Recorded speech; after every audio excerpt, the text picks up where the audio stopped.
The gaming industry is a wreck, pushed along by greed, controversies, and failures. All the major studios and publishers are actually facing this. Let's talk about this and see where we can put our hopes next.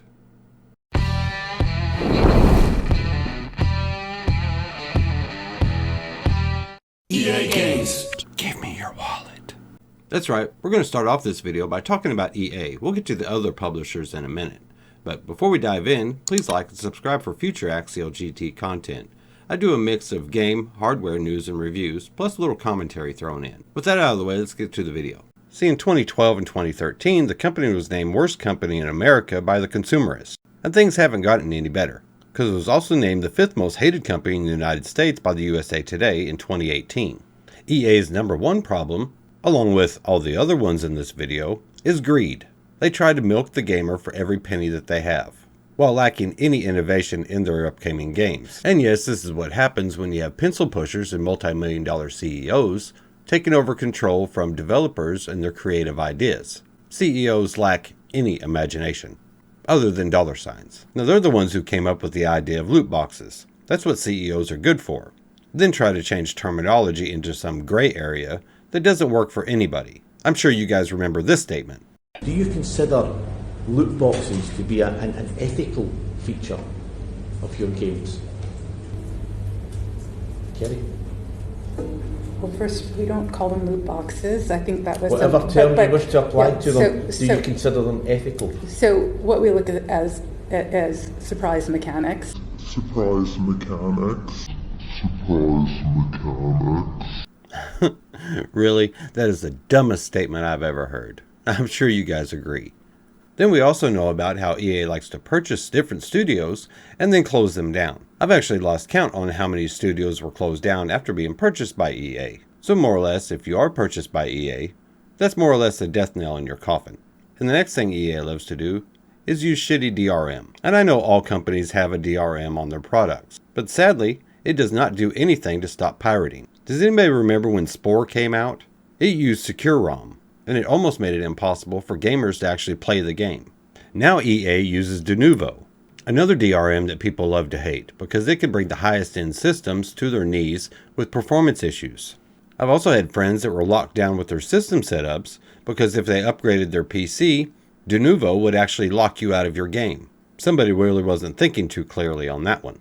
Then you have the issue with DLC, and I admit this is mainly my opinion. It used to be you could get DLC and it would extend the life of a game, but that's not really how it works anymore. Now they carve up the game that you purchased only to sell it to you later. You're not given the entire game in the first place. Then we have the biggest problem with EA. I'm showing you the trailer for Battlefront 2. It is a pay-to-win game, or at least it was when it first launched. It's since been fixed, for the most part. But Star Wars Battlefront 2 was a pay-to-win, grindy multiplayer game for a $60 price tag. Then we have Battlefield 5. Battlefield was always known for realism, and when players started to question their choices with Battlefield 5, EA said, well, don't buy the game. Well, we didn't, and Battlefield 5 was considered a failure. Now we'll skip over the fact that EA shit on Dead Space 3 and Mass Effect Andromeda, all because they wanted to implement microtransactions and shift to more of a games of a service mentality. Will they change? I don't know. Supposedly they're supposed to be shifting back to a more single player focus, but only time will tell. Now we come to Ubisoft, which if you guys remember in 2019 they delayed all their games out of the disappointment of Ghost Recon Breakpoint and The Division 2. Now why did those games do poorly? Well, you guessed it, microtransactions. Now did Ubisoft learn anything? Well, no, I don't think so. After the release of Assassin's Creed Valhalla, they're still having the same issue and pissing off fans due to microtransactions and how DLC is handled. And lastly, I'll go ahead and mention Activision Blizzard. Now, Activision is actually the evil step-twin to EA. They do all the same things. I'm going to focus more on the Blizzard side of things. Blizzard used to be known as a gamer-oriented company, but that all changed with the merger with Activision. Now they have a touch of the greed bug. Anybody remember Diablo Immortal? I wouldn't blame you if you had forgotten it because I had. So here's a refresher. Hey, just was wondering, is this an out-of-season April Fool's joke?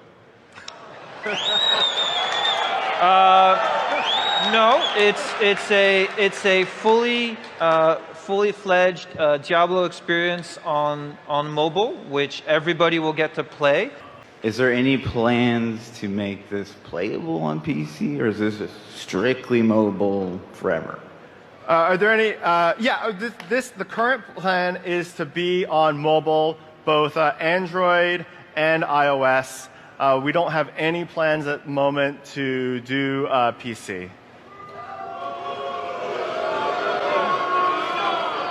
Do you guys not have phones? Yeah, you guys all have phones, right?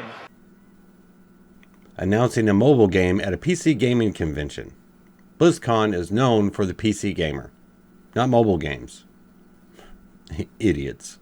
But our stroll down memory lane doesn't really end there. Does anybody remember Blitzchung, the Hearthstone player that got banned for supporting Hong Kong? Just goes to show you that Blizzard is in bed with the Chinese government and does not want to upset their Chinese overlords. Now Blizzard's president J. Allen Brack did offer an apology not long after, but the damage had already been done.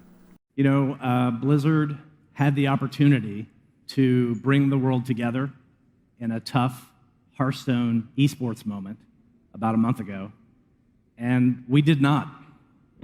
We moved too quickly in our decision-making, and then, to make matters worse, we were too slow to talk with all of you.